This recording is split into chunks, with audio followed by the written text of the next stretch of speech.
സ്ത്രീകളിൽ മുഖത്തോ താടിയിലോ അമിതമായി രോമം വളരുന്നത് ഹിർസുട്ടിസം പലപ്പോഴും ഹോർമോൺ വ്യതിയാനങ്ങൾ മൂലമാണ്. വീട്ടിൽ ചെയ്യാവുന്ന ചില പരിഹാരങ്ങൾ താഴെ നൽകുന്നു. എന്നാൽ ഇവ താൽക്കാലികമായ ഫലമേ നൽകൂ എന്ന കാര്യം ഓർക്കുക. 1. പ്രകൃതിദത്തമായ പരിഹാരങ്ങൾ. മഞ്ഞൾ പാക്ക്. പച്ചമഞ്ഞൾ അരച്ചതോ മഞ്ഞൾപ്പൊടിയോ പാലും ചേർത്ത് കുഴമ്പാക്കി രോമമുള്ള ഭാഗത്ത് പുരട്ടുക. ഉണങ്ങിയ ശേഷം പതുക്കെ ഉരച്ചു കഴുകിക്കളയുക. ഇത് തുടർച്ചയായി ചെയ്യുന്നത് രോമവളർച്ച കുറയ്ക്കാൻ സഹായിക്കും. കടലമാവും മഞ്ഞളും. കടലമാവ്, മഞ്ഞൾപ്പൊടി, അല്പം പാൽ അല്ലെങ്കിൽ തൈര് എന്നിവ ചേർത്ത് പേസ്റ്റുണ്ടാക്കി മുഖത്ത് പുരട്ടുക. ഉണങ്ങുമ്പോൾ രോമവളർച്ചയുടെ വിപരീത ദിശയിൽ ഉരച്ചു കഴുകുക. പപ്പായയും മഞ്ഞളും.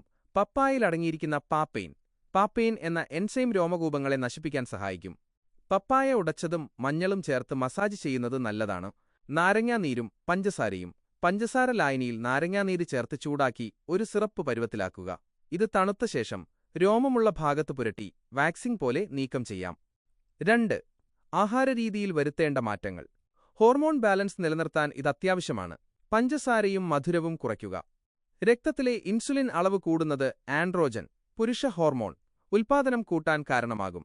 സ്പിയർമിന്റ് ചായ, സ്പിയർമിന്റ് ടീ. ദിവസവും 2 നേരം സ്പിയർമിന്റ് ചായ കുടിക്കുന്നത് സ്ത്രീകളിൽ പുരുഷ ഹോർമോണിന്റെ അളവ് കുറയ്ക്കാൻ സഹായിക്കുമെന്ന് പഠനങ്ങൾ പറയുന്നു. പ്രധാന ശ്രദ്ധയ്ക്ക്: മുഖത്തെ രോമവളർച്ചയ്ക്ക് പിന്നിൽ PCOS, പോളിസിസ്റ്റിക് ഓവറി സിൻഡ്രോം പോലുള്ള ആരോഗ്യപ്രശ്നങ്ങൾ ഉണ്ടാകാൻ സാധ്യതയുണ്ട്. അതിനാൽ താഴെപ്പറയുന്ന കാര്യങ്ങൾ ശ്രദ്ധിക്കുക. ആർത്തവം ക്രമമല്ലെങ്കിൽ, ശരീരഭാരം അമിതമായി കൂടുന്നുണ്ടെങ്കിൽ. ഇങ്ങനെയുള്ള സാഹചര്യത്തിൽ ഒരു എൻഡോക്രിനോളജിസ്റ്റ് അല്ലെങ്കിൽ ഗൈനക്കോളജിസ്റ്റിനെ കണ്ട് ഹോർമോൺ ടെസ്റ്റ് ചെയ്യുന്നത് ഉചിതമായിരിക്കും. നിങ്ങൾക്ക് ക്രമമല്ലാത്ത ആർത്തവമോ മറ്റ് ആരോഗ്യ പ്രശ്നങ്ങളോ ഇതിനോടൊപ്പമുണ്ടോ? ഉണ്ടെങ്കിൽ അത് പരിഹരിക്കാനുള്ള ഡയറ്റ് ടിപ്സുകൾ വേണോ?